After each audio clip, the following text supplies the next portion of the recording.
to go bring up the image on my computer. So I basically just commented where you pretty much agree that a Giga Cannon plus all kinetic artillery. Well, that was a break. We're done. We're going to move on from that. Do you know what I mean? Can I talk? Is this a cut? I don't want to say anything in the cut. well, I'm still streaming. If that's what you're asking. Yeah. No, I know that, but I mean, like for your YouTube, I'm more worried about your YouTube than I am about. I'm not going to edit it too much. How's it going, It'll guys? just be end here, start the next thing here. Is pretty much how it goes. But that's a good point. So this will be a new video on YouTube starting right about now. So hi everybody, this is Mobius Y. Thanks for watching this on YouTube. Subscribe to the channel for more Stellaris Console Edition content. Dingle my dongle so you're notified when I upload more stuff. And check out the links in the description below. My Twitch channel, which I stream this off of, my Twitter feed, great way to keep in touch with me. And of course the Discord channel, jump in there, talk to other people who play the game, set up multiplayer games, ask questions, bounce ideas off each other, blah, blah, blah. Yes. I'm going to be repeating that so much tonight. So yeah, I basically just said my piece about the a battleship design against the Unbidden because I think my playing the Blord kind of indicated that you're just outrange them, go all kinetic artillery with a mega cannon and try to up your hit chance and you'll destroy them. Well, not destroy them, but you'll do a shit ton of damage. This isn't a ship design video, but to be honest with you, range can deal with pretty much everything. Pretty much, you know, provided you don't get jumped. If you can outrange your target with kinetic artillery and Giga cannons, you'll fucking wipe them, dude. Like just bear that in mind. But anyway, this is not what we're here to talk about. Mobius will tell you what's going on. So we're actually going to move on, and Razor is familiar with my tier lists that I put out earlier this week, particularly the one about Ascension Perks. So we're actually going to talk about those. We're not going to go through them in any particular order related to the tier list. We're going to go through them in the order that I have them picked in this save file, and then the order that they're appearing in the group that I did not select for this save file. So we'll be starting with Technological Ascendancy. Oh, hang on, what'd you say? My first game, I played as the United Nations of Earth, and Giga Cannon saved my ass against the Unbidden. I had 2 Fallen Empires awaken, and both did shit all to stop them, other than 1 or 2 space battles I had to shut down each anchor and finally win. Yeah, I had a similar thing where none of the empires did anything against the Unbidden until I took out like half of the large portal defense fleet, and then the Awakened Empire was like, okay, let's go be heroes now, because we can easily beat them, and it's like, I just did all the work, you... I was not happy about that. No. But I know what you mean. What's your name there? Reacted Players 72. Quick piece of advice. One, don't ever rely on any AI in the game. If you do that, you're setting yourself up to be heavily disappointed. Horribly disappointed. Horribly, heavily, tragically, whatever you want to frame it, you will not be so happy. But they are not completely inadequate. When it comes to the crisis, or the crises, Unbidden, Scourge, as far as chances for particular ones to maybe help you out, there's 2, right? There's the Materialist, Fallen Empire, Awakened Empire, the ones with the ring worlds, and then there's the Xenophile. The Materialist has a 50% chance. It's quite a large chance for them to turn up as a Guardian. There are a few other things involved, a few other mechanics, but they have a larger chance. 25% chance for the Xenophile. So if you see them in your game, know that there might, maybe if you're lucky, be some cavalry. If you see the Xenophobes and the Spiritualists, you're on your own. Buckle up, sort your shit out, get going, you know? Yeah. If they awaken, they're still more concerned about their wars of conquest than actually, defeating the endgame crisis. Yeah. But back to the topic at hand. Sorry, we're going off on tangents. Sorry, okay, so he's commenting. Sorry, man. All good. So back to the Ascension perks. Like I said, I'm going to go through the ones that I picked first, and then we'll go through the ones that I didn't pick for this particular save file. So the first one I went with was Technological Ascendancy, plus 10% research speed. I put that all the way up to S tier. It's useful for everybody. Anybody can pick it, and you see gains from it throughout the whole game. What do you think? I had, for this particular one, I had very little notes. I went through and watched the whole video, and I've made a few notes for every single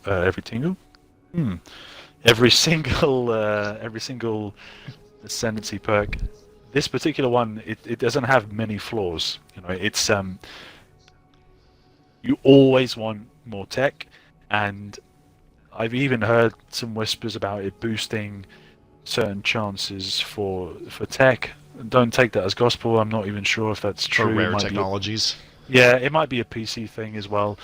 But even if that's not the case, it is 10% extra tech, especially as an early pick, will carry you a long, long way, longer than you think. Yeah. Sorry, that's what I got for that one. It's such a no-brainer easily, in a way. Yeah, I agree. It's easily the safest early game Ascension perk pick that you can get. I'd say probably the only other super good one would be Mastery of Nature, but we'll get to that in a bit. So after that one, I picked Voidborn. I also ranked this one S tier because building habitats just does so much for you. If you're screwed for habitable worlds because of you have a low modifier or you're just blocked off in a very small amount of territory, habitats can really save your butt. Even though they are best for building energy generation buildings like power plants, I forget what they're called, solar power generators or something, yep. And then second best would be their laboratory stations. If you still need a boost in either food or minerals, they're there for you in a pinch, and you can use them for that. So that's why this is all the way up to S tier. Yeah, it's a solid pick. When I watched your video, dude, I was a little bit confused as to whether or not it was initially supposed to be in S. I feel like there were a few mentions of it being bumped up from B to A, and I was a bit like confused. But whatever, it's where it is. It's up at the top. No, you're right. I originally rated it B, honestly. Yeah, but that's my own personal bias.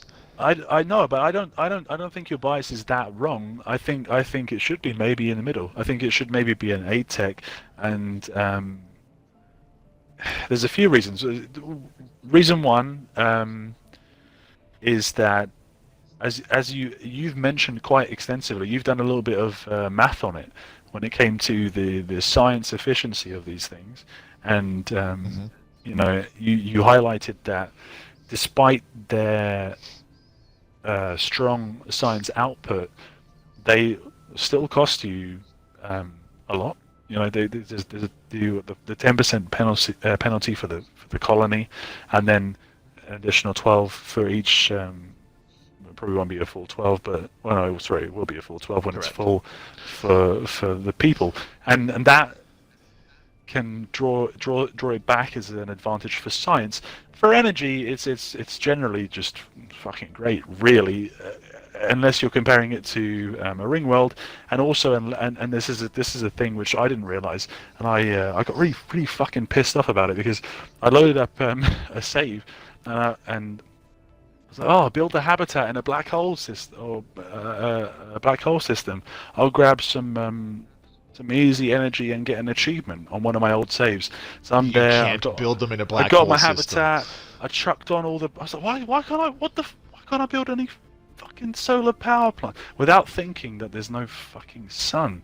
You know, and so just bear that in mind. If you're trying to build a habitat in a black hole system, you can't build the solar power plants for somewhat hindsight obvious reasons. But anyway. Yep. Another thing that Voidborn will help you out with is that it actually counts as a megastructure when you're trying to get mega engineering. There's a modifier for mega engineering which really boosts its chance to appear, and that's having a megastructure ruined, not ruined, or whatever in your border, and apparently Voidborn habitat counts as that megastructure. So bear that in mind. If you are super desperate for a megastructure, you don't have a ruined one, build yourself a habitat. It should improve the chances. Right. That's actually something I didn't mention in the specific tier list video either. Overall, though, yes, habitats are really good. And with my calculations on the science, the drawback doesn't really take major effect until way late in the game when you are on your repeatables. I calculated that because the base cost of each repeatable is 4,000, and that's at grade 1, and then it goes up to 5,000 for grade 2, 6,000 for grade 3.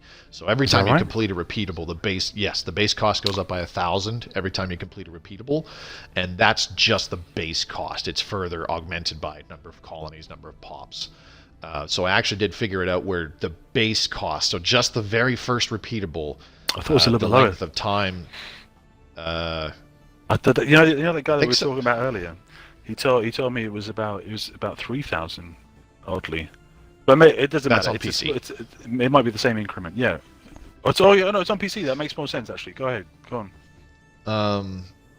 But I actually calculated that to the base cost of your first repeatable, a science-focused habitat, which has the most amount of bonuses it can possibly have, only extends the duration of researching that. And this is if you have like 50% bonus research speed.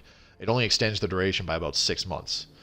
So obviously that gets worse over time as time goes on, and you get into the more expensive repeatables. But as you build more habitats, especially in the middle game, how did you word it? You need to build like 100 habitats for the extra science cost to be a major negative impact, like mainly in the middle game, which is probably about the time you're building habitats anyways. Is that your most recent buddy telling you that, yeah? That was Stefan's calculations when he was... Yeah, that's what I meant. I was trying to be subtle, but yeah, sure. Stefan told you that, yeah. Right, cool. That's what he said he figured out back in the day when he was still figuring out this kind of stuff for like 9 or whatever. I think so. This is the thing. It's so annoying for us because, like, as much as Mobius and I are people who value the empirical process, the process of finding clear-cut information that can't be disputed and using that to anchor ourselves in the world and reality, this particular game doesn't give us that. If any of the Stellaris developers are watching, feel free to, I don't know, update your own wiki or give us any kind of information that's concrete, so that we can know. Because the thing is, we're using information that's been copied across. So I'm disputing Mobius by saying I think repeatables cost 3,000. He's saying no, they're 4,000 because he's conversed with somebody who played back in the day. What's true? No, I'll show you. I can simply show you by going to... Yeah, we have to divide it, won't we? Current repeatable technology. No, I go to a current repeatable technology that I'm researching. The base cost is 13,000, and that's for a grade 10. Yeah. So then it's 3,000. Yeah. No, you're only subtracting 9,000 because we're talking about the very first grade of repeatable, which is back 9 grades, so it's 4,000. I don't have the math, man. I mean, you're probably right. I will concede because I do not have the capability to to figure that one out. Yeah, does it show it in the low ones? Does it show it in the cost? Well, I mean, when you go to the technology screen, you know how there's that cost box. You just move your cursor over to that. It'll tell you the base cost and then the percentage values based on how many planets or / colonies and the number of pops in your empire. Oh, sorry, the base was saying 1,300, wasn't it? Right now for the grade 10 it's 13,000, and then the grade 7 is 10,000. A grade 9 is 12,000. So it's going because it's modified, right, by all that shit. No, this is the base cost. 100% the base cost. The actual cost is like 64,300 for the grade 7, 83,590 for the grade 10, and 77,160 yeah. That's for the the thing. grade 9. That's the thing. Sorry, no, the base cost for that particular tech is correct. It's just that we don't. I personally, I cannot be 100% convinced that the original Roman numeral version of it is whatever it is. It doesn't matter. It's fine. I concede to the fact that I can't do math right now, so it's cool. Next time you're playing, the first repeatable that pops up, I will. just yeah, take a I'm look curious at that now. cost box. It'll tell you. I have some saves I could probably check in 2 seconds, but I can't do it right now. So yeah, it's cool. Okay, so let's move on. Voidborn, very good Ascension perk. Habitats are great.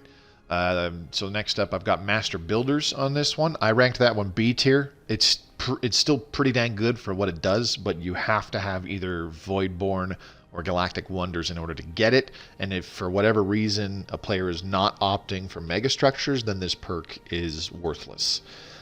So that's why it's in B tier. Good for what it does, but you're not going to use it all the time. So what do you think? Yeah, I mean, my notes are not sure who wouldn't choose. That's not quite right. So not sure who would choose to forego megastructures. That's yeah. One of the significant notes I've made. You should really choose megastructures if you're playing Utopia. But yeah, no, as you said, like if for a crazy, stupid reason you choose not to use any megastructures, it's probably not so good for you. First off, you're insane. Secondly, yeah, exactly. That's what I mean. That's why I struggle to push myself to that kind of mental place. But also, it can reduce the build time for habitats, which aren't like proper megastructures, you know. So it has an application outside of it to a small degree for the maniacs. So you can see rapid expansion. Yep, you can see rapid expansion with just habitats because you can build them so fast with this perk now. Next up, Galactic Force Projection, plus 200 naval capacity. This one's F tier because it's useless. I think it's pretty self-explanatory, not strictly because of what it does, but simply because naval capacity is bugged right now and doesn't do jack shit. Yeah. I feel bad for it being that far down, but it is bugged. But you know, you mentioned it when you described it. It has value. I mean, you could find yourself. You could find yourself. Am I okay? We good? No, you're fine. It's my the Twitch app on my phone suddenly died. Oh, I'm so dude. I'm so paranoid. But yeah, like no, it's okay. The thing is with this perk, the fleet maintenance is bugged when you exceed the cap. It doesn't exist. I'm sure Mobius has told you guys. It's not a thing. It's kind of good and bad. Like it's bad in the sense that there are bugs in this version of the game. What you're going to do? It's good in the sense that it allows you to build some awesomely sized fleets to like crush your enemies, and that's fun. But at the same time, if you're in a pinch, I mean, I don't know who's going to find themselves in this pinch, but as you have mentioned, it's not completely useless. It still ties into your strength. So if there's this very, very niche scenario where you're genuinely worried about getting stomped by a larger empire, and you're like, dude, they're gonna fucking declare on me in like 2 years. I don't know what to do. It's possible that grabbing this one might save you. It might make you appear stronger. There may be much better perks to take. I don't know. Depends what you've already got, on what stage you're at.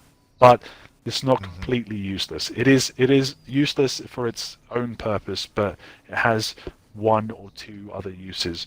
But yeah, it's not something you should really look at. You certainly shouldn't commit to it early. Just yeah. Avoid it at all costs, pretty much. Next up, we've got Galactic Wonders. This gives you the Century Array, Science Nexus, and Dyson Sphere megastructures.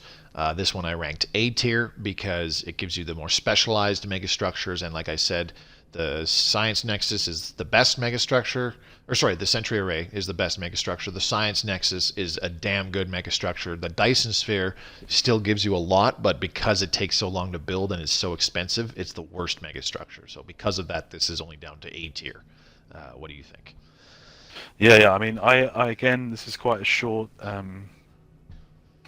note, and it is that Science Nexuses, and that is literally what it is. It's not Nexi. Science Nexuses are awesome. They also have events that are really cool. Mobius already reiterated. The Sentry Array has an incredible amount of utility. At the point that you get megastructures, you are normally quite strong, and whatever is the thing that's going to knock you on your ass is about to wake up. That's when you give yourself that extra tactical advantage to know where everything in the galaxy is. There are multiple cool events with the Science Nexus. It's not just one. It's not just chucking that brain in there. There are a few others as well, which are really interesting. Oh, and then you've got. Sorry, go on. I'm just agreeing because there's also like the scientist that disappears or something, right? Yeah, there's a scientist that disappears, comes back, gives you a shit ton of traits. There's a scientist that goes away and cons you, and you have to like deal with that. Like it literally like pretends like there's some sort of life-extending cream that turns out not to be a thing. I don't know how many events there are connected to it, but there's at least 3, and they're all mental. But yeah, the other one, the Dyson Sphere, has been talked about. We all know its pros and cons. It's a weird one. It's very expensive, gives a lot of energy, but well, that's I can't talk about that. I'm not in the state to talk about it, Mobius. Talk to me about Dyson Spheres, dude. Honestly, the biggest problem with the Dyson Sphere is that in the time it takes you to complete a Dyson Sphere, you're still getting some gains from it, but for each section of a Dyson Sphere that you complete, that could be a completed Ringworld section that you could then colonize and then start developing and all that stuff, and have it getting you a large amount of incoming resources. Like I don't even have a fully developed ring section here in this particular game, but it's generating me 182 minerals right now, and it's not even fully developed. It has like half of not even focused, pops. Exactly, and that's with a half-developed Ringworld section for minerals. So a full section of a Dyson Sphere gives you 100 energy. So theoretically, you could still get in about the same amount of with way less resources. You could have in less time. You could have a completed Ringworld section that you've colonized and you started tailoring it towards constructing energy, and then that by the time it's done, it's generating more energy than a Dyson Sphere section ever did. And then, that one Ringworld section might be generating almost as much energy as a Dyson Sphere on its own. So that's largely why the Dyson Sphere is considered the worst. It's still good because it doesn't increase the cost of like traditions and science projects and stuff like that. So if you need a big boost in energy and you can afford it, you can get a Dyson Sphere, and then you can still focus other colonies towards mineral generation. So the energy from the Dyson Sphere helps maintain your big fleet, and then the mineral generation helps you build more ships and reinforce those ships once you lose a bunch. So that's why that perk is in A tier, essentially. I've also heard that when we get over to the sort of PC type versions, that the megastructures get like jacked up to 11, right? Mm-hmm. The Dyson Sphere generates, right? I think, yes, in fact, I know it for sure. The Dyson Sphere, each section generates 250 energy, so it gives you like 1,000 when it's done. Exactly. I mean, you have to understand that we're a little bit behind, and all the people that are good at balancing video games are like, whoa, okay, that was maybe not the right idea, and then they've fixed it, and once we get the update, maybe we'll have mega structures that feel a little bit more fucking mega, eh? Yeah, the Science Nexus is the one I'm excited about because each section gives you plus 75 science. Right now, our whole Science Nexus is 90. You're talking dirty to me, Mobius. Let's move on. What's the next one? Yeah. The Circle of Life, this unlocks the Ring World megastructure. Still takes a very long time to build like a Dyson Sphere, but way less materials. Requires having Voidborn, so you got to be able to build habitats. But Ring Worlds, because they're so versatile, you can tailor them to however you need them. It's essentially 4 colonies, aka 4 spaceports, so you can build 4 ships in that star system. And that's why this particular perk is in S tier. So what do you think, Razor? I'm happy that they reference The Lion King, and I also love Elton John. You know, I'm quite partial to the Circle of Life. No, I'm not gonna break into song. But anyway, you've been waiting all afternoon for that, haven't you? A little bit. When you mentioned it, I was like, should I do it? No, I don't have the skills. But here's what you said everything. You are a massive advocate for Ring Worlds, as you should be. They are fantastic. They have versatility up to yin yang. You can make them science, you can make them minerals, which they're the best at. You can make them energy to be like, fuck you, Dyson Sphere. There's a lot of stuff you can do with them. Personally, my own personal enjoyment when it comes to Dyson Spheres, aside from naming them other sci-fi IP names like Mass Effect, Alien Homeworlds, or what's the thing? Fucking Stargate, Gold Gods. Aside from that, I like to put them super close to a border and be like, fuck you, border, and like literally wait, and then I wait for the pops to expand, and the amount of expansion you get from 4 25 tile worlds in a single system is nuts. It will push out like you won't bloody believe. You should really try it. If you ever like are annoyed with an empire and you're super strong and you're not the type of person who likes to just like destroy everything, which there are quite a few out there, build a fucking ring world and they will just fuck the fuck off, you know? It's great. That's actually a point that I hadn't considered as well when I made notes on that particular perk. But hey, this is exactly why I wanted to bring you in to talk about this. So I'd say that sums it up pretty good for the Circle of Life. So the next 2 traits that I actually picked in this particular save file, I've actually picked all of the Ascension paths in this save game, but I have multiple save files for different stages of progression. But this one has a Psionic Ascension path, so the next perk is Mind Over Matter. I had this down in C tier because what it really does for you is not that much. Some of your leaders get the Psychic trait. The latent Psionic trait actually does nothing. Your pops need the actual Psionic trait to get production bonuses, so getting latent Psionic does pretty much nothing. Some of your leaders get Psychic, and then you get access to the telepathy technology, which you can complete, and it actually does nothing as well. That's why this is C tier. Completely discounting the fact that it is the Psionic Ascension path. So, what do you think? Yeah. I mean, I definitely felt the shit when you were talking about Mind Over Matter. I definitely felt the, and you're not wrong. You're not wrong. Objectively, it's inferior. It is inferior. It's nowhere near as strong as cyborgs, or maybe even to a degree the biological Ascension. The thing is that after recently playing like a slaving empire, it's niche. It's completely niche. In the same way that Consecrated Worlds, which we've not yet covered, is ridiculously niche. It's purely designed for a slaver empire. It's not really designed for many other things, because its bonuses relate to reducing unrest. It also, in combat, it relates to evasion, which is a stat that is often negated. It's not really considered to be so strong, and it's kind of sad, because it is strong. It's strong in the same sense that when you're engaging in combat, you want to do 2 things. You want to kill stuff, and you want to live. The evasion helps you live longer. The kill stuff also helps you live longer in a different way. So it swings and roundabouts. When they're dead. Yeah, exactly. If they're dead, they can't hurt you, but if they're alive and they can't hit you, same shit. But I agree.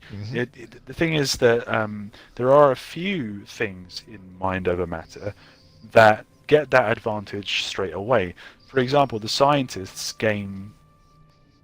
Granted, you don't get every single scientist.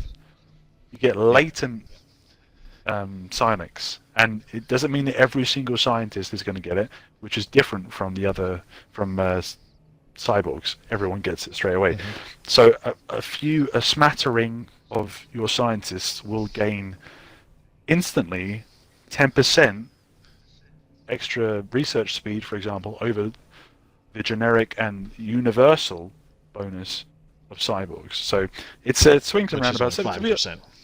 Yeah, it's weird because I mean, you know, you're only gonna have 3 dudes in your fucking research anyway, so it's a weird one, and it has a degree of balance that maybe can get overlooked. I mean, as I said, I fucking love evasion because I feel like it's I feel like a little bit like little godly. I feel like yeah, you can't fucking hit me. Good luck, kind of crap.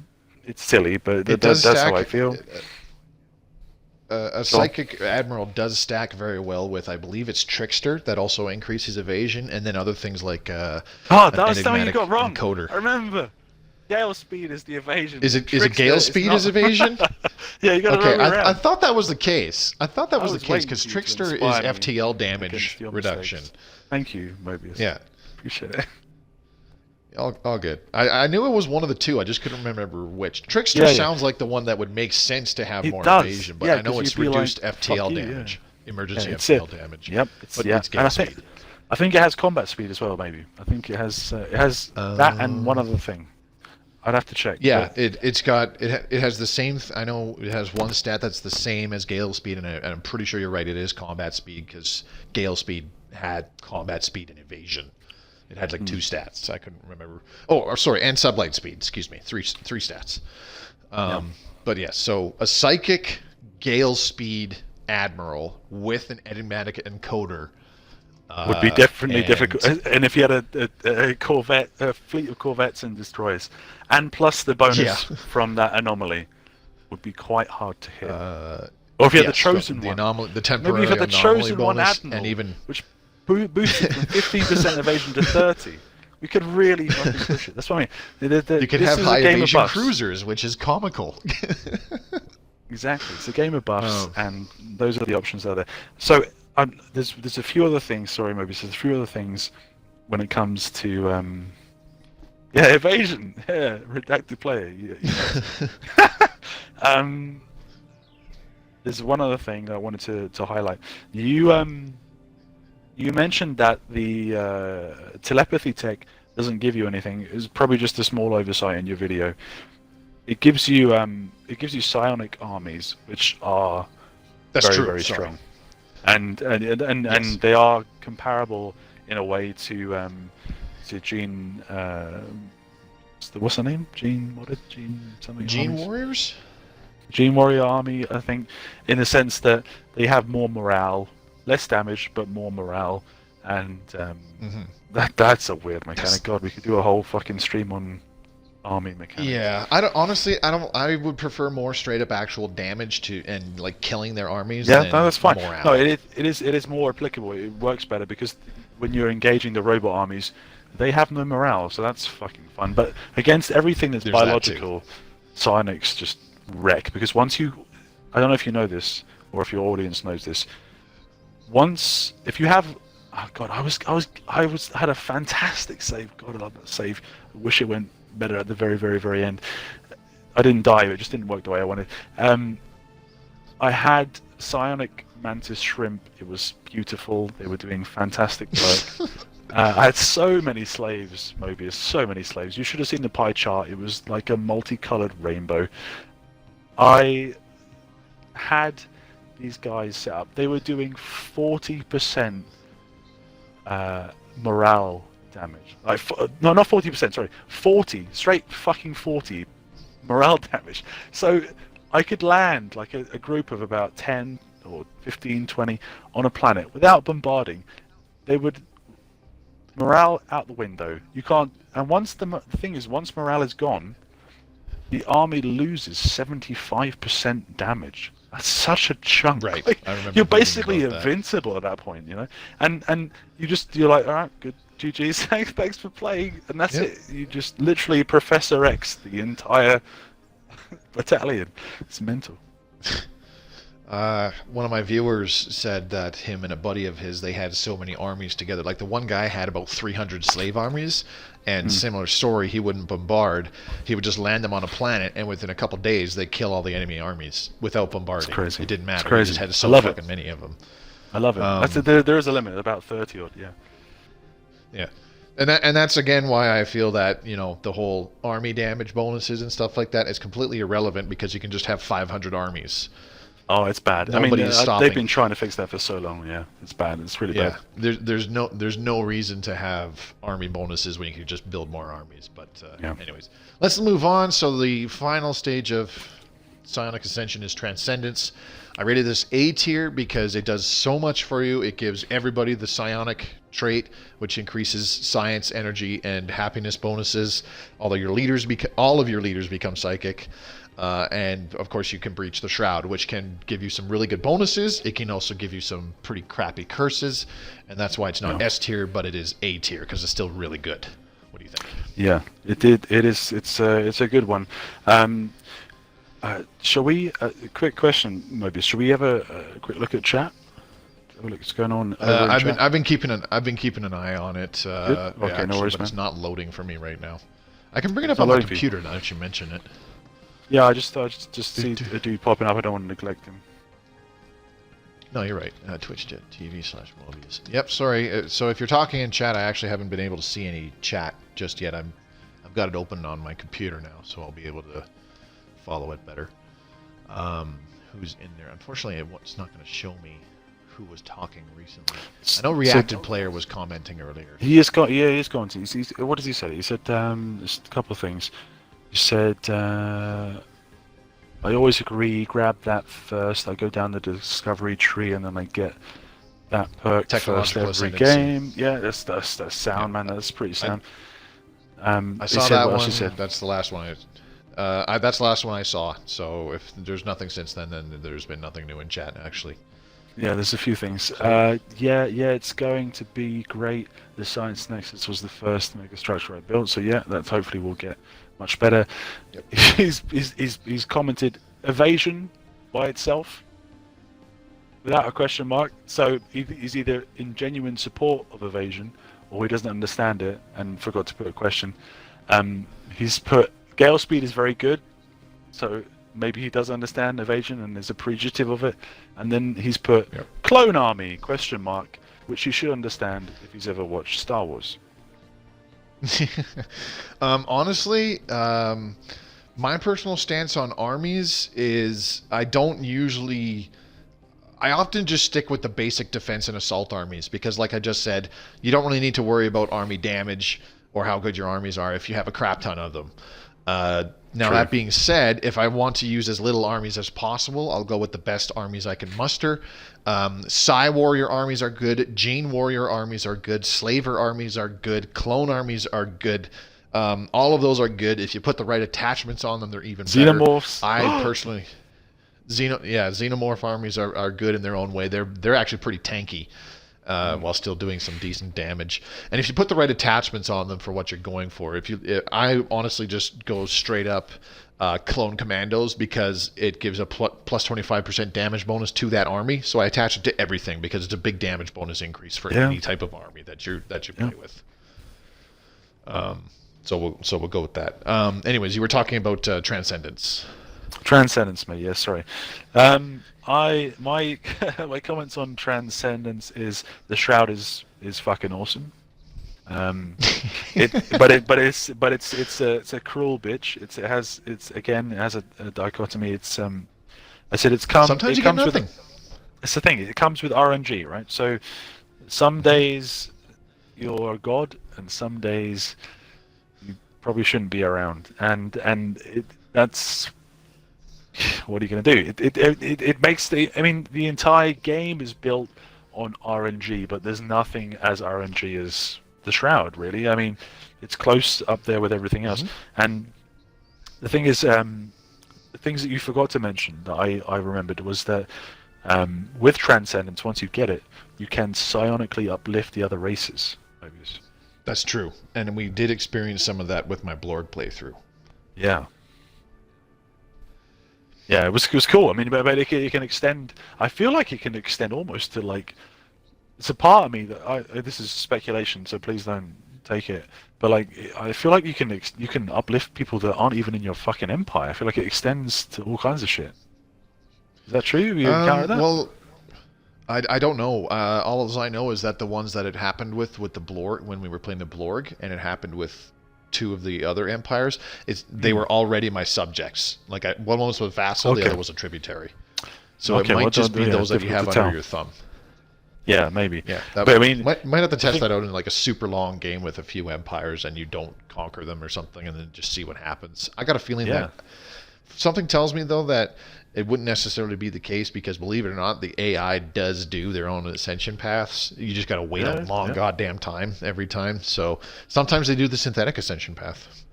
Yeah, it has its own it has its own fucking thing, man. It's got its own weights and balance. But yeah, I mean, the thing is that, you know, if you're lucky and you have a subject empire that you've maybe vassalized from war, it gives you that little chance to get maybe cyborg psionics, and it opens up a lot of different. You know what I mean? That would be awesome. That's what I mean. No, dude, it's a thing. Psychic synthetics. Dude. There was a dude who was on the Reddit, and he was like, "There is a way to do this. There is a way to do this. There is a way to get." He had a picture of Hive. No. He had a picture of definitely had a picture of hive mind. No, sorry. He definitely had a picture of synthetic. Fuck. Talk properly, Richard. It definitely had an image of cyborg psionics. That was a fact, right? That exists in the Stellaris mechanics. Yeah. What he wanted to like inch his way towards was a hive mind cyborg psionic, and that's what he was trying to get towards. And in theoretically, it's not impossible, and it's something that, you know, if I had even less of a life, I would have really gone for, you know, because it's a fantastic achievement to get all three of those perks on a pop. But yeah, no, I don't think it's out of our grasp. I think it's just very, very intricate. It would require my own mechanic. I've talked about it on the subreddit, but my own mechanics was that you need to be hive mind. You need to integrate the cyborg psionic as a hive mind. Integrate as psionic. Yeah, it's a complicated route, but the possibility is there. Either way, yeah. So Transcendence is fantastic. You can put people in. You can do all kinds of weird shit. It's a fantastic perk. The Shroud is incredible, and it gives you the access to the end of the cycle, which you've mentioned. Which, to be honest with you, is the holy grail for every experienced person who's ever played this fucking game. I want to try it for myself, and just so I can be 100% clear what happens, and I think it would be awesome. You got 50 years to demolish everybody, have fun, and then after that, everything goes to shit. Yeah. Exactly. All right, let's move along here. I was talking about the clone army when y'all were talking about the genetic army. Okay, fair enough, buddy. So World Shaper, terraforming speed plus 100%. It gives you atmospheric manipulation if you don't have it. Good for terraforming, which is more of a long-term investment, but if you're not really going to be using terraforming, don't pick this. Not so useful in the early and mid-game until you have a pretty solid economy and you actually have a good set of borders with worlds that are capable of being terraformed. So it's in C tier. Very niche pick. So what do you think? Yeah, I mean it is a niche pick. It's not the worst pick or the best pick. It is sitting there as a C. I mean, yeah, it's kind of. The thing is, it has its uses. That's the problem. I mean, you can reduce the cost of terraforming with the prosperity tree, but of course you have to complete the prosperity tree, and you have to get the text that will maybe reduce the speed or the cost of it. The thing is, it also depends on the build. You know, if you go with a build, if you go with really adaptive or whatever the thing the trait is, you don't really fucking need it. You know, you don't need it because you can grab whatever you need.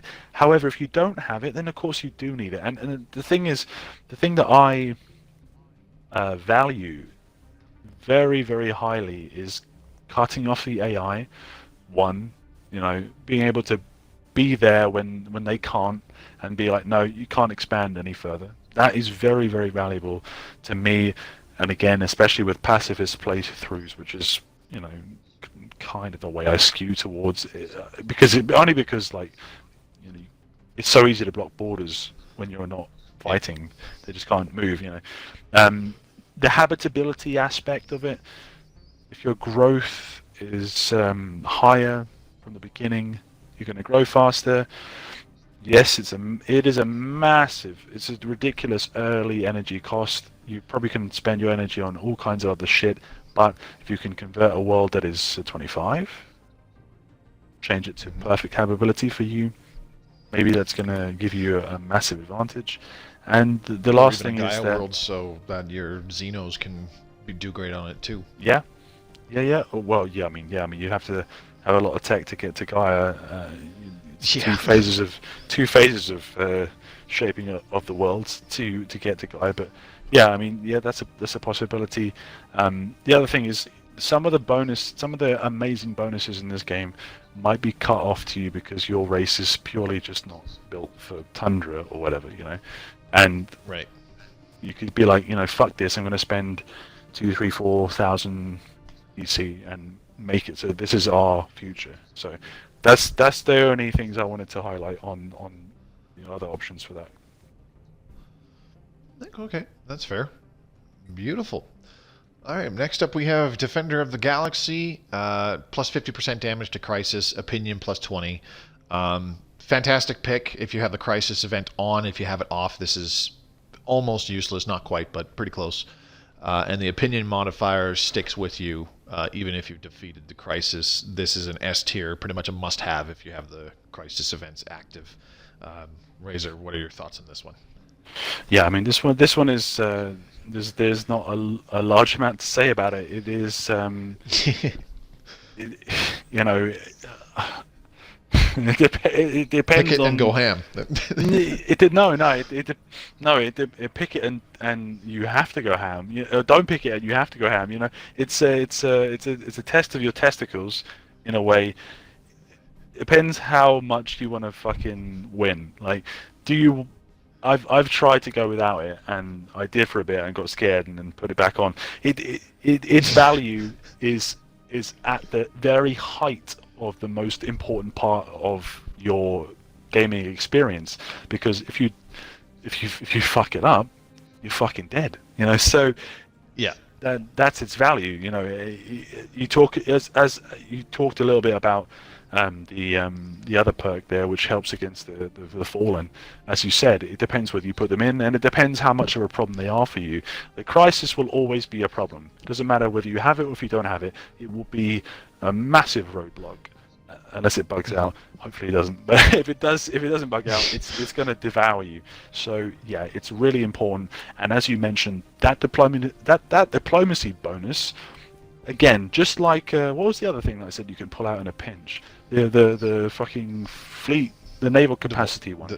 The galactic force projection. When you're being oppressed by somebody, you pull out maybe not every time, but maybe you pull out that to make your empire seem stronger. With this one, it's more of a diplomatic thing. Maybe you're super desperate to get into a defense pact or a federation.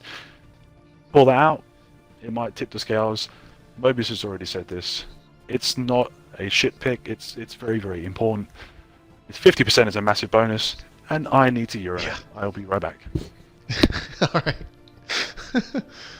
right. So we're actually getting close to 2 hours. That's a lot of peeing in 2 hours, Razor. I'm just gonna say that. If you ever watch this at some time in the future, I know you can't hear me right this second. But I think we'll get through this topic of Ascension Perks and we'll see how we're feeling. I myself am honestly still ready for bed. I know Razor might be feeling similar. It's probably like 2 a.m. where he is now. Because he's in the UK, if you couldn't tell, because he's got that stiff upper lip British accent, in case you couldn't tell. So we'll get through these Ascension perks. We'll see how we're both feeling. We might spend another couple hours talking about the other tier lists, namely which are civics and traits. And if we just want to call it a night, we can do those another time. We can maybe do those next Tuesday or next Friday even, or possibly sometime this weekend. Which I'd rather not, because I got a bunch of stuff to do around the house. But you know, we can always leave that for. We can always leave those topics for future discussion. If anybody's still there in chat, feel free to weigh in on your thoughts. But you've got 4 dudes. It's reduced from about 10 at the beginning. It's slowly declining as everyone realizes, why am I listening to this drunk fuck and his Canadian buddy? Why am I listening to these 2 retards? I want to see them play. Play a video game. That's your responsibility. I'm ready to talk about shit. I should be playing, but should be playing, I'm actually really, pacing around my house. I've been watching this damn bunny that's actually sleeping in my backyard. God. He's awake now. I guess. How Canadian? His ears are picked up. I'm tempted to go out and scare it off, because I don't want it pooping in my yard when the snow clears. You're like the grumpiest Canadian I've ever met in my life, dude. Yep. It's insane. What's wrong with you? Get off my lawn, eh? I only hurt myself. Yeah, I'm definitely waking it up because I'm going thump thump thump in the house. Oh, I heard that. Right. But I didn't react. Okay. Anyway, you're still in chat. Ascension perk. Say hi quickly, just so we know that we're not talking amongst ourselves. Just say, hey, you're a dickhead or something along those lines. These will be going on YouTube anyways, so I'm sure we'll get some fun comments. Okay, so next Ascension perk, Interstellar Dominion, plus 25% to border range. I only rated this down in C tier, along with World Shaper and Mind Over Matter, because it's a niche pick.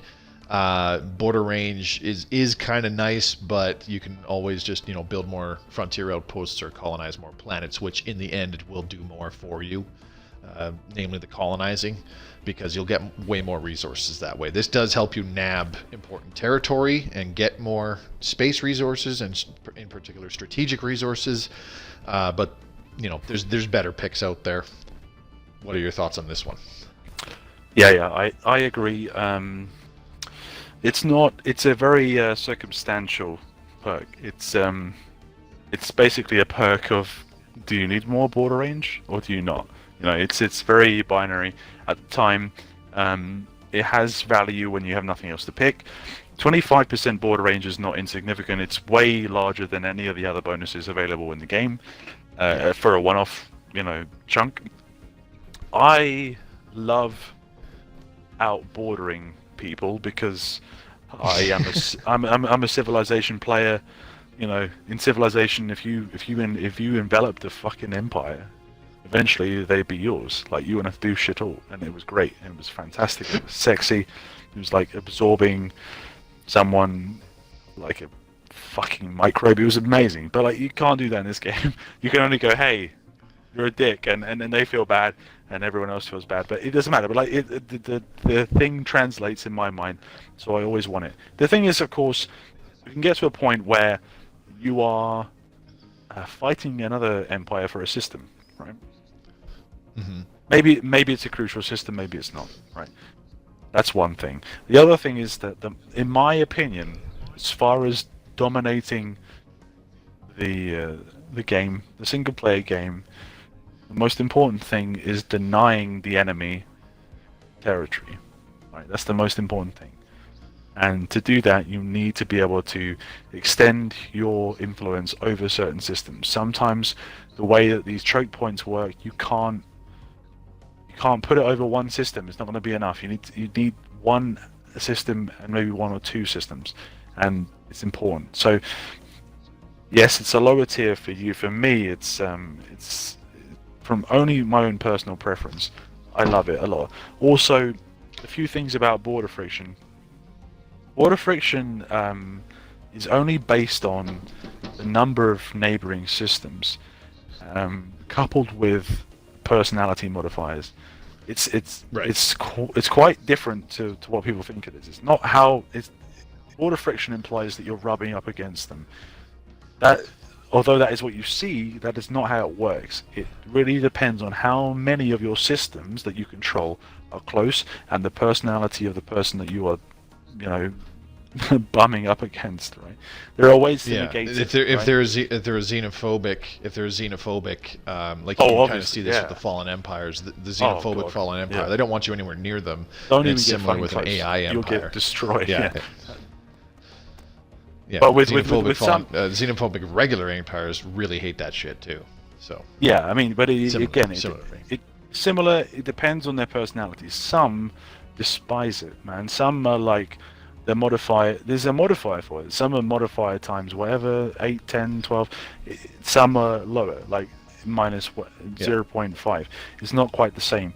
So you have different ebbs and flows with it, and there are other things you can do to negate it. If you're in a federation, there's no border friction between people. If you have a vassal blocking the way, it's not really going to be a problem.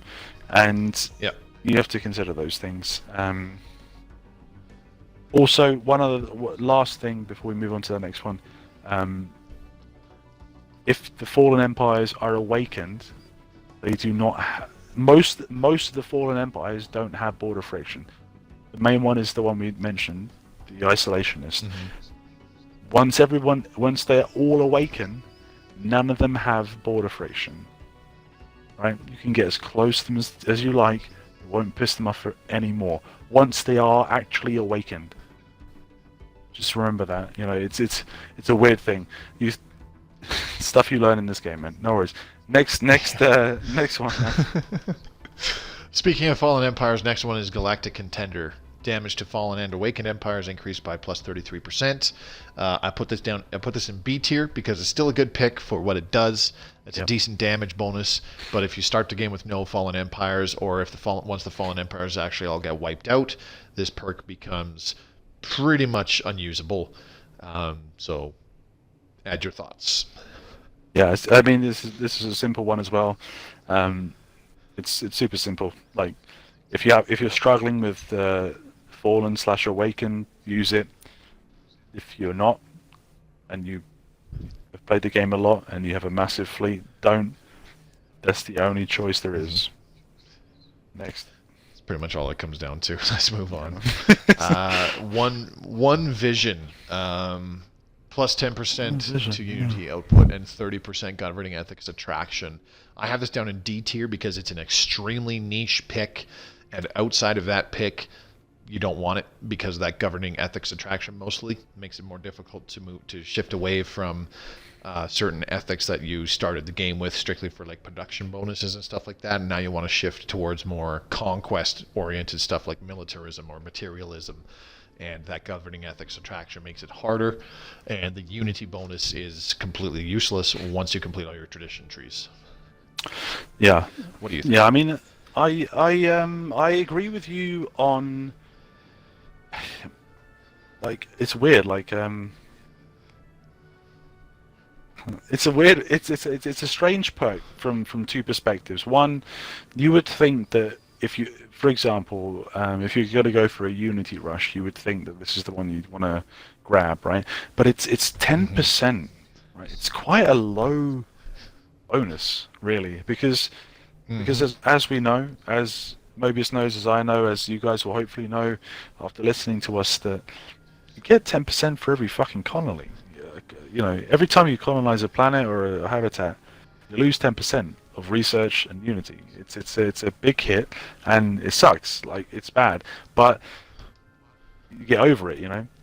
This is a reasonable thing to do. Maybe if you're specifically focusing on maxing out all your Unity super fast, but from a Unity perspective, I don't like it. The only perspective that I do like it from, which was oddly dismissed by you, not oddly dismissed, it was, that's the wrong thing to say. I didn't mean to say oddly. I meant to say maybe casually dismissed by you, was that governing ethics attraction, yes. As you get further into the game, maybe you yourself want to change, but there are some people, myself included some of the time, that know exactly what ethics they want to be, and they keep it like that forever. They don't want to fuck about with it. That's what I'm going to be, this ethics for the entire game. And keeping your ethics is it's in a way it's very important, because it will affect, you know, your influence and whether you can keep control of your people, you know. So that's my counter argument. That's very true. I will admit that most of my playthroughs I do keep the same ethics, but I would also attest that to being a more inexperienced player. As of this year, I don't think I've had a single game go through where I don't change my ethics at least once. Often twice. Oh, that's interesting. So, yeah. Well, simply because, like I said, if you're playing as... And there's other ways to do it, too. Like the Shrines to the Old Gods event will adopt some spiritualism with one of the finisher options.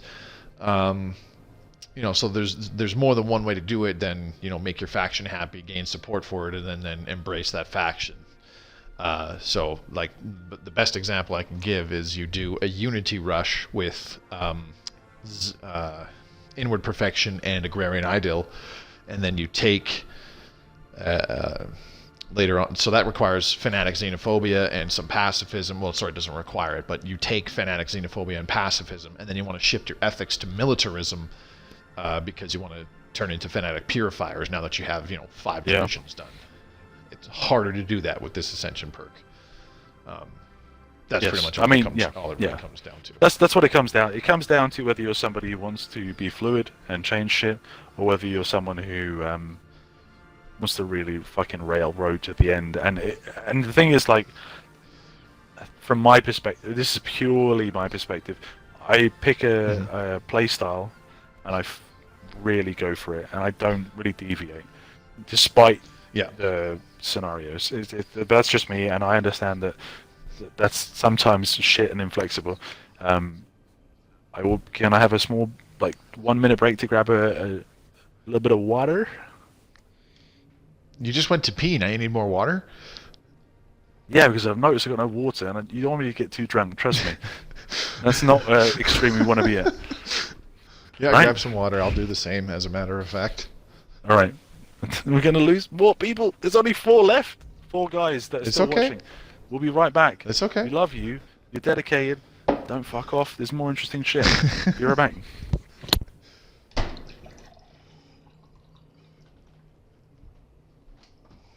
I can't drink tap water here anymore. I don't know what the deal is. I have to use my little water jug, which filters it out. Tap water just tastes weird, and it's gotten to the point where water, even out of the purifier and the watering machine that we have at work, it seems to just taste a little weird. A lot of the time it's got a weird metallic taste to it, which I can totally pick up on, and I don't like it. Sometimes I can taste it tastes like chlorine. It kind of tastes like pool water, which is gross.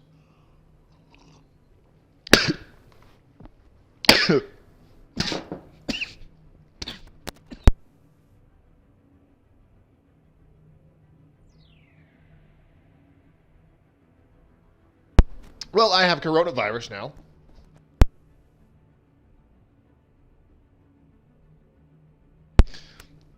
Terribly sorry about that. I'm still learning how to drink water. This happens like half the time I have water now.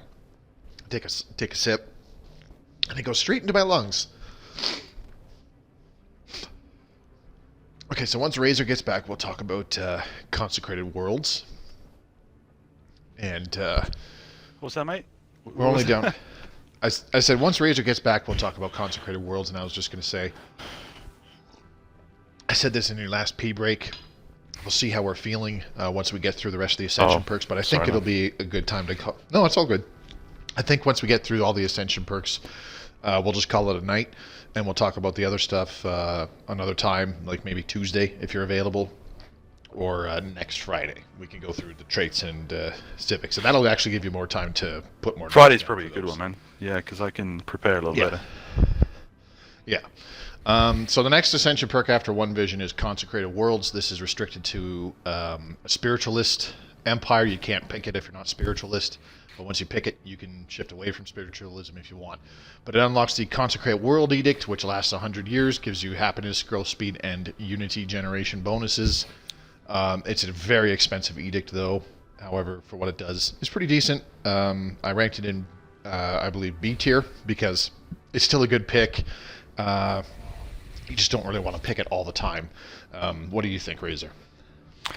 Yeah, I mean it's thematically I like it. It's a fantastically interesting perk. That can't be denied. It gives a little more flavor to your empire. Definitely, 100%. But there are two overriding things that fuck me, man. The thing is, two things, right? One, you can only get it if you're a spiritualist, right? That narrows it down to a factor of what? Fucking what's the factor? Like 8? What 1 of 8?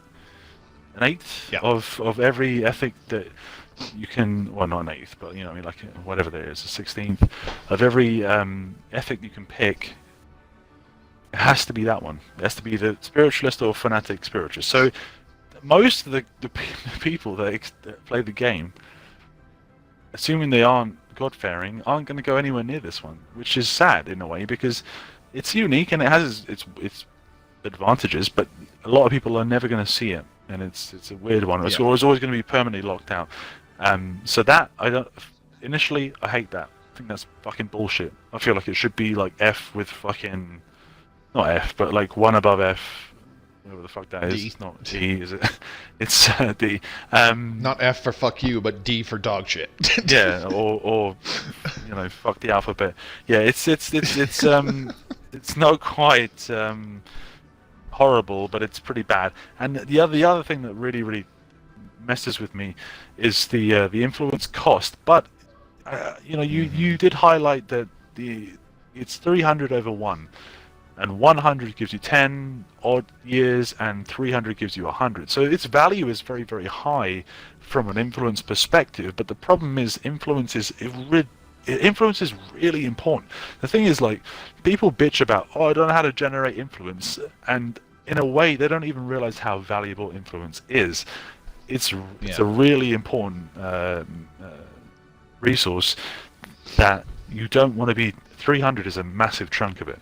Like, it's a massive chunk of it. So it's easily the most important resource in terms of long-term strategic planning. Exactly. I mean, it can do a lot of things. In certain builds, like the one planet challenges that both Mobius and I have both done, it's fucking essential. You can't live without that. And the bonuses that Consecration gives they're good, but they're kind of low. Like you're looking at like 10% growth, 10% happiness. 10% growth, 10% happiness, and 15% unity, if I recall right. Yeah, it's kind of small. I mean, the thing is, like, if the habitability of the planet is low, the happiness goes out the fucking window. The growth rate is good. I mean, the unity growth rate is good. It's a weird one, but I don't value it as much as you value it. That's it. That's fair. So you'd probably drop it down more to like you said, D tier or so. Yeah, I think so, maybe. Yeah, that's fair. Okay, let's move along to Mastery of Nature. Clear blocker cost minus 100%, and you get the technologies don't show up at all, and it doesn't say you unlock them, but it shows you've completed them in your completed research tree. But most of the technologies to clear tile blockers are instantly learned. I ranked this one as B tier as well because it is a good pick, and especially in the early and middle game, it'll save you a lot of resources from clearing tile blockers, and those resources can be much better allocated to other stuff, and that's why it's in B tier. But I don't think it's as good as other picks, like, you know, the Universal Technological Ascendancy, for example, and that's why it's in B tier. So, what do you think? Yeah, it definitely has its uses. it's extremely good for skipping early game text. Like you cannot deny that. This is also true. It literally wrenches out fucking, I don't know how many, like 8, 10 New World text. It's like 8 or 9, society. I think. Yeah. Yeah, it's a massive advantage, and you cannot reduce that advantage away. However, there are other things that will mean that you don't need to worry about blockers. For example, again, the one planet challenge that both me and Mobius have done. If you stay on the same planet, you don't need to fucking worry about any blockers. You know, there's no blockers will ever pop up because you're not trying another planet. If you are picking a build that is non-adaptive and has to stay on the icy worlds, the water worlds, the fucking dry worlds, they will have a more narrow pool of those techs. It diminishes its value in a sense if you're going to stay that way, which you aren't going to stay that way for the entire playthrough. But once you get to the point beyond that where your Empire is strong, spending 3 months on a blocker is nothing, you know. So it has its advantages in the early game. In the early game, if you're trying to rush something and you want to get society bullshit out the way, it's extremely strong. You know, you want to better allocate your resources because you're exactly colonizing a lot. Yeah, and you know, but the thing is, there are things like habitats which don't need to worry about them. Terraforming, if you've got the money, it's not going to be a problem. Things like that will negate its value. So yes, in some circumstances, especially if you're rushing your tech, or if you really need the blockers gone, it's fantastic. But in other scenarios, maybe not so much. Yeah, and completely agree with everything you said, and that's exactly why it's B tier. Like, still a good pick, but don't want to pick it all the time, because there's other ones out there. Okay, so next up, Imperial Prerogative, +5 core sector systems. This one's also in D tier because it's just not a good pick, pretty much ever. Rendered completely irrelevant because there's completing the expansion tree, which gives you more core sector systems. There's the 2 technologies that show up once you have a couple colonies that increase core sector systems, and last but not least, the administrative efficiency repeatable, which will completely negate the need for this altogether, especially if you're very science heavy. So that's why this is a D tier. What do you think? Yeah, I really agree with the that last point you made there on science. It's something that we both have discovered, that you sectorize a science world, doesn't really matter. There's Unity science is not included in that figure for your taxation. It's only minerals and energy, right? So if you put a science world in, none of the science goes away. So if you're ever going to sectorize something and you have a choice to make, if it's got a shit ton of science, go that way.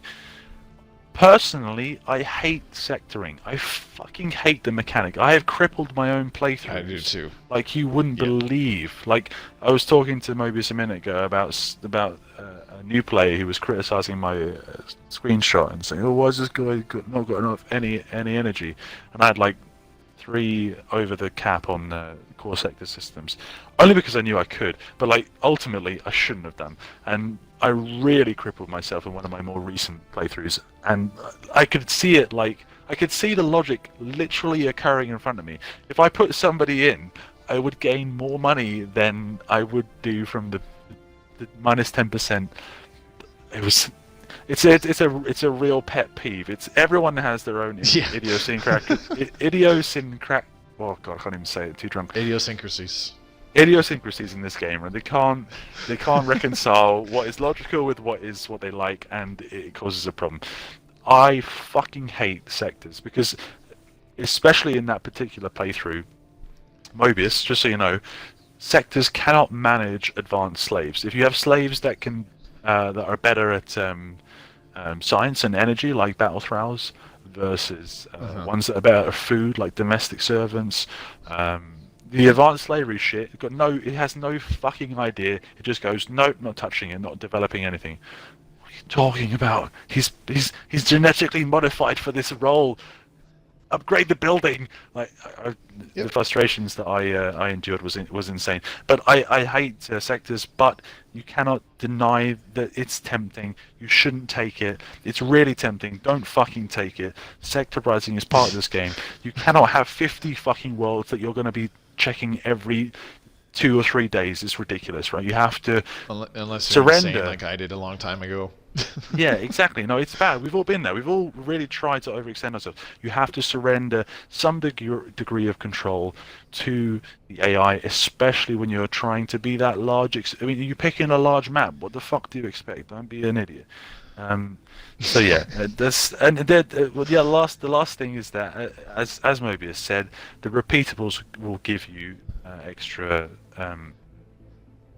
core sector worlds. There's also techs along the way that he highlighted to me a while back: colonial bureaucracy and galactic bureaucracy, which gives you +1 along the way. So you have those advantages too.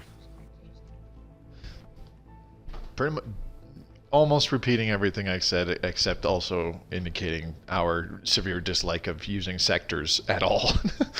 Yeah. I can't stand sectors. I think the last playthrough where I had to literally use a sector for about half of my empire because I just had that many bloody planets, and it was literally every time I completed another tier of administrative efficiency, I desectorized something and then took control and made the colonies in that system not shit. You did that. That was a long time ago. I've not done that yet. That's bad, man.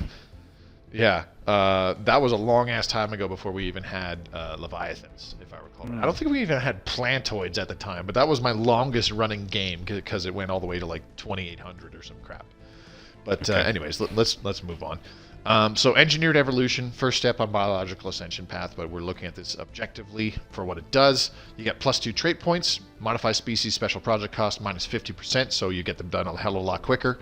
Tech research option gained gene seed purification, that gives you gene warrior armies, and that's about it. I have this rated A tier because the immediate gains is actually pretty good. Gene warrior army, pretty damn good too. I think we both agreed on that earlier, as a matter of fact. Yeah. And +2 trait points, you can already start tailoring your species a little bit depending on the resources of specific colonies. So what do you think? I have it rated A tier, excuse me. Which one? Sorry, I need to clarify again which one this is. Engineered evolution, first step on the biological ascension. I remember this one. I looked into it a lot and thought I had something cool to say, and then it turns out I didn't, and I was wrong. So all I have is all I have for this one is all good, really. Mm-hmm. That's it. That's my okay. response. All good, really. Okay, cool. Well done, Mobius. Okay. You scored a hole in one on that one. Yeah. Nothing to be criticized. So, Evolutionary Mastery, this completes the biological ascension path, gives you another +3 trait points for your species, modify species special project cost an additional -25%, so the total is reduced by -75%. And then you get the tech research option, genetic resequencing, which allows you to gene tailor every species on every colony, and it gives you the special genetic resequencing traits, which are quite powerful. I have this as S tier because currently in Stellaris Console, genetic resequencing is the best way. It gives you the most gains in terms of increasing production throughout your entire empire, more than synthetic evolution, because you just get more percentage bonuses through the additional traits that you get from genetic resequencing. What do you think?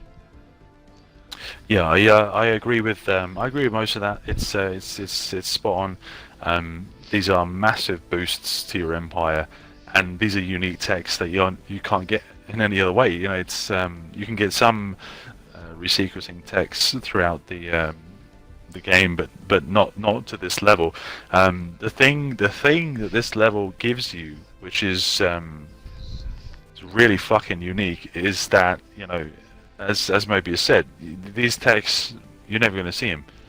I mean, most people don't see them. You know, techs like delicious, erudite, robust, they're they're incredibly rare because not many people get this far in the game. Not many people pick that particular ascension path. The other thing is, which I was a little bit surprised you didn't mention it, but I understand that you were a little bit busy and you're in a bit of a rush. But you didn't mention the fact that you could mod the hive minds, and that's the main thing for it, isn't it? Yeah. I'd like to talk about it. If you're playing, now that you mention it, if you're playing as hive mind, this is the only available ascension path to you, and hive mind pops cannot survive in a non-hive mind empire. They'll actually die off. But the same is true the other way around. Non-hive mind pops will not survive in a hive mind empire. So if you integrate a vassal that is not, they're not hive mind like you, their pops just will fucking die. die. But yeah. But with this, you can gene tailor them and actually have them join your hive mind, and the pops will survive. That's the only way you can do it. Yeah, and the last thing that I will mention, which really bit me in the fucking arse, let's say. I built a fantastic race of sexy, friendly elves, space elves.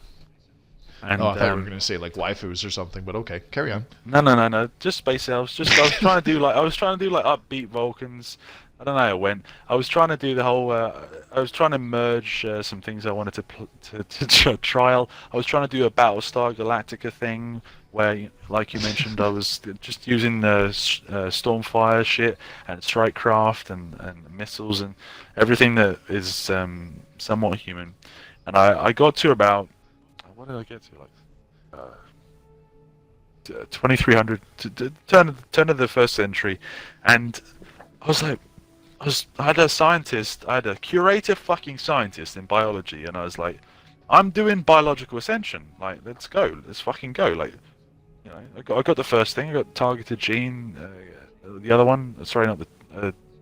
Can't remember. They're very similar sounding in their names when it comes to biology. I got the first one, locked down. I was like, great. I've modified that, and I was waiting for the next one. Wouldn't appear. I have the Ascension perk. I got it as my second Ascension perk. Where the fuck is this tech? It's getting on. It's getting on. Like I'm taking like stupid text to try and re-roll the thing. I was like, what the fuck is this bullshit? So I went on the old Reddit, looked at it. I went to the PC shit. I went to 3 years ago. Turns out, boys and girls, that if you're fucking egalitarian of any degree, getting the second part of biological ascension has a minus 0.1 times modifier. Thanks, Stellaris. Thank you for telling me that. Like, I don't fucking know that. What exactly? I had to fucking wrestle with that for the entire fucking game. I thought I was going mental. I was tearing my hair out, made a post about it, tried to tell some people. Everyone's forgotten now, but I was like, what the fuck? If you're egalitarian, what exactly is it that it reduces the chance of? Is it the chance of the genetic resequencing tech itself? It's the chance of the tech to unlock the final ascension perk of bioascension. I forget what it requires. Oh god, I could look it up. What is it? Targeted gene expression is the one you want. The thing is, it's a rare tech in itself. Maybe that's the problem, because a lot of the rare techs require particular shit, and the particular shit is that you're not egalitarian, but it doesn't tell you that. And I had a massive philosophical argument about, hold on a second, but just because you're egalitarian, you can do the first bit, but you can't do the second bit. You can't explore augmenting it. What if it's from free will? What if people choose to do that? Even if it's forced. Oh man, I had a few months ago I had a big old fucking about it. But I was so annoyed. On the plus side, though, if you had technological ascendancy, it would totally counteract that modifier, in theory. In theory, but it doesn't. I was so annoyed, and it really pissed me off, and I was just like, I can't get it, and fuck you, game, and. but I was approaching it from such a philosophical perspective, and I was really talking to friends, and it wasn't anyway. So just so you know, if you're playing egalitarian and you're trying to get the last part of biological ascension, it's really fucking hard, or don't bother. Pick a different race. Ethics, whatever. Change your ethics, yeah. Apart from that, though, the perk itself is extremely good. I think we can both agree on that. Yes. And that's why it's S tier. Okay, so we're on to the last two on the home stretch here. First up, the flesh is weak. Robot maintenance minus 15%, robot build speed plus 25%, and then the special project to turn everybody into cyborgs. I have this as A tier because never mind the actual improvements to utilizing robots, which are pretty good in and of themselves, but turning everybody into cyborgs is extremely good. That's why it's A tier. So, what do you think? Yeah, I agree with everything you said about this entire trait. The only thing I had to add is that you didn't mention that you can actually add people to be cyborgs. How so? Mobius doesn't know. Mobius. You can, any empire that's within your empire, you can give them that trait. You can give them cyborgs. Oh, so, with gene modifying, and then it's a trade option. Okay, no, I know what you're talking about now. It's fucking you're free, right. dude. Yeah. Should have mentioned that. I've only done that once, so you're right. I did forget about it. Yeah. I can't believe I didn't mention that. It was the one time I saw it, and it was a long time ago. Bro, but trying to have your back. That's what I'm here for. Helping. No, it's all good. I have value, you know. Sometimes you do. No, you're right. Thank you for bringing that up. No worries, man. Joe the Frog Man. He's telling me before we even talked about it. Turn all them aliens you conquer into cyborgs. Joe knows. Joe knows something about this game that I don't. He's a strong man. He's very strong plus cyborg integrated is the shit. Yeah. he's a strong cyborg frogman. What can I say? There you go. Yeah. He knows what's up. Joe is a very powerful old legs. buddy of mine. Joe's a very old buddy of mine. When he gets interested in a game, he gets really into it. I'm glad. I hope Joe's been enjoying the stream. I hope he's learned a few things. I hope I've helped to whatever degree. Yeah, I think he's been watching a lot of my stuff lately, especially. He's asked me a lot of questions on Xbox Live recently during his playthroughs, but I think he's been playing this game a lot too when he hasn't had friends online for like Minecraft. The game is fuck-ton hard though. Yeah. Yes, it is. Can be, yeah. No, I mean I'm constant. Mobius, just I mean, I don't want to like poach your friends. I don't want to poach your friends, but I just want to say like, lately I'm super desperate to try and spread the knowledge of Stellaris that I have, that I've learned from other people, from you, from whatever, just to other people. So if he wants to know some shit, or if he knows people that might not want to know some shit, I'm all fucking mouth, as you know. Not all is. You think you're smart? Here, try to beat this fucking shit. Aspect had that series, didn't he? He had that series where he had an entire YouTube series. Maybe you should try this. Maybe, I don't know. Where he took over people's saves. I don't know if this is gonna work, and fixed them for them. You know, like literally was like, "This is fucked." Salvage Sundays. Yeah, man, that was cool, man. He hasn't done very many of those in quite some time, and I did watch a few of them last year, and I thought they were great. They are great. It'd be nice if he did them, but he's probably too busy. Like especially right now, he's probably too busy with like a 2.6 catch up. But let's move on. We got this last Ascension perk, and then we'll actually call it an evening because it's been 2.5 hours by this point. So. Obviously, the last one by process of elimination, synthetic evolution, robot maintenance cost reduced by 25%, robot build speed increased by 25%, and then another special project to turn everybody into synthetics. This is A tier. The only reason I didn't put it S tier is because of the negative opinion modifier from all the spiritualists in the galaxy, and nearby spiritualist fallen empires will declare war on you because they consider you a threat to the galaxy due to doing this. Aside from that, massive bonuses to production throughout the entire empire. Leaders are immortal. The synthetic trait itself gives really good bonuses to all of your leaders. So, what do you think? Yeah, it's it is an A tier perk, man. You're not wrong. I initially when you started comparing synthetic to spiritualist, I didn't like it. I didn't like it. I mean, I genuinely think that spiritualism has its place. I don't feel like it deserves as low a place that you put it, but I understand the reasons that you put it down there. You know, I understand it makes sense in a different in an objective vacuum. I understand that. It's just that like I feel a lot of the time that evasion gets undervalued, and that's totally my own agree. thing. But you cannot deny other things like the fucking governor bonuses. You have to be geared towards a slaver empire for them to work well for you, and whereas cyborg synthetic empire, it's universal practically. The immortality, as you mentioned in your original video, is ridiculous, man. This is fucking great. As soon as you hit that, your influence costs have basically halved almost. The robot growth. Sometimes the leaders still die. Sorry, don't mean to cut you off. Go on. There, Yeah, buddy. go on. Sometimes the leaders still die, but it's after they've been around for like 300 years. Once they hit a 300-year age, like a single admiral that I had in the very beginning of the game survived until later into the game when it was like 2500 and I was still fighting the crisis. Died of old age. No, yeah, he straight up just passed away out of nothing. I was not fighting. Yeah, but he was like I said, he was like 320 something years old. So I think it seems like your quote-unquote immortal leaders still die, but they live a long goddamn time. So a level 5 admiral with really good traits lasting that long can be fantastic.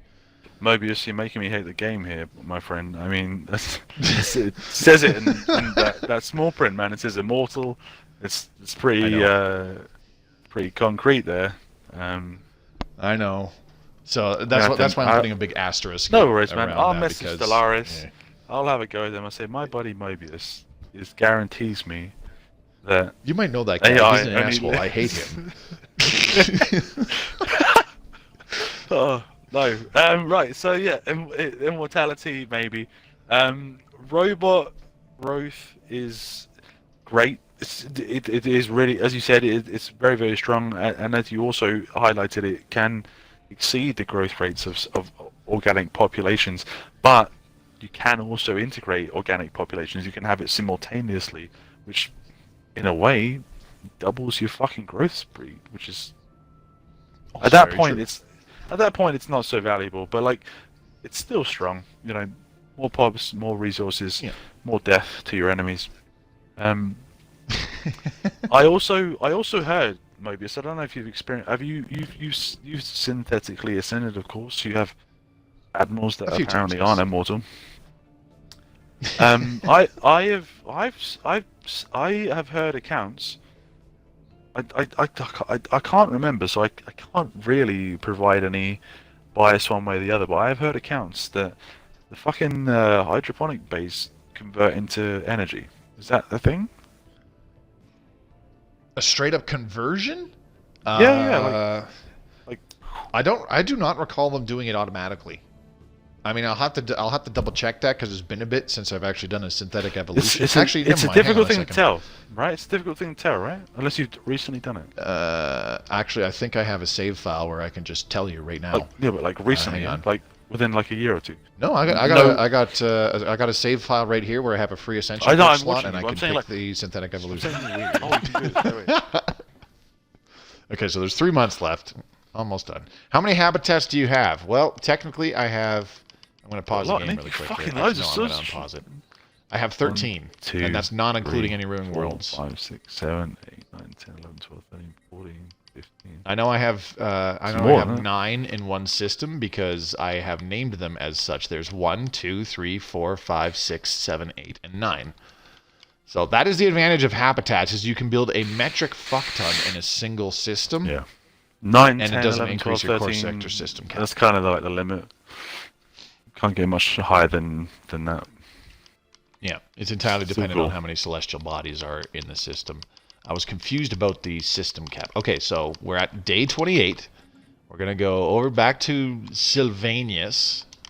We're going to look at this Hydroponics Farm 5 and Special Project completes. Situation log Boop. Special project complete. Done, and Situation log updated. yes, it automatically changed to a Power Plant 5. You smashed it. Okay, so yeah, it does automatically change, but you also smashed it. There's like a... Dude, this is like the only way, in theory, it's not in practice, that you can actually change your own empire's name. There's an option there, which you kind of skipped super quickly past for obvious reason, that's fine. I did. But like, there's a way that you can like, literally get to the what is it? Cursor input shit? Page, whatever. And you can virtual keyboard, yeah. Yeah, you can like put in a name for something, like you would do a planet or a fleet or whatever, and it's for your race. It doesn't. It doesn't. It's like the only time translate. you can rename your race. So harsh, man, because it's like such a fucking tempt, and it's like no. But so yeah, does it every single hydroponic switches to energy? Does it? That's what it looks like. Yep. But so like that's a nice thing because you don't have to go back and do it yourself. Yeah. So a food world will transform into an energy. I mean, maybe you don't world, want that, but really it's nice. still good, right? Yeah, you still have to replace your paradise domes because those will stick around, and that's understandable. I still have slave processing facilities as well, but any hydroponics farms that I had are gone. And I would say that this guy is one of them because he was a former was enslaved, minus 10% happiness. So he was on a hydroponics farm, but now he's not. So yeah, it does big things. Synthetic evolution does big things overall for production, but also wham bam, there goes all your hydroponics farms, and you no longer have to worry about food anyways. But it gets rid of them for you. And I'm still generating plus 321 somehow every month. Why? There's no way that's just from my... It takes a while. It takes a while. It takes a while. It's probably going to adjust in a month or two. Find out. Update. Oh No, yeah, it's yeah, not. you're right. You're right. Nope, still 321. Situation log updated. What? Anyways, that's gonna be it for tonight. We discussed what we wanted to, ship designs, Ascension perks. Next Friday we'll be back because I've got nothing better to do really.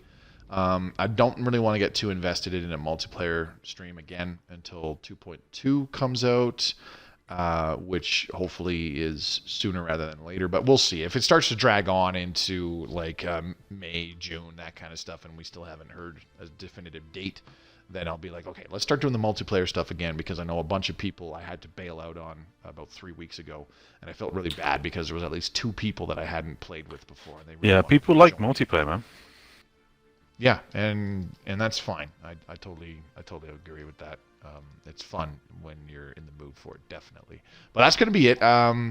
This is gonna be a really long fucking video. This was a long stream. So yeah, those. I just want to, before I'm just gonna do the sellout shit. Those of you watching on YouTube, thank you very much for watching. Check out the links in the description below. My Twitch channel, which I stream this off of. It'd be great for more people to come by live, help add to the chat and whatnot, so we can interact with you live during these kind of streams, either while we're playing the game or discussing things. You know, it's a good time to ask questions, and I can answer them, or Razor can answer them, or whoever else I'm with. And my Twitter feed, great way to keep in touch with me. And, of course, the Discord channel. Me and Razor are both in that, plus about 100 other people.